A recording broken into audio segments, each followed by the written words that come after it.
Praise the lord. Hallelujah. Good morning. ఈరోజు దేవుని వాగ్దానము యెషయా గ్రంథము 45వ అధ్యాయము 2వ వచనము. నేను నీకు ముందుగా పోవచ్చు మెట్టగానున్న స్థలములను సరళము చేసేదను. ఆమేన్.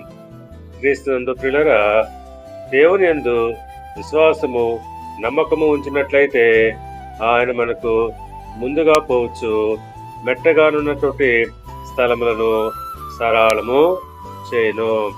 అవును, యెషయా గ్రంథము 42వ అధ్యాయము 16వ వచనం ప్రకారముగా చీకటిని వెలుగుగాను వంకర త్రోవలను చక్కగాను చేయను.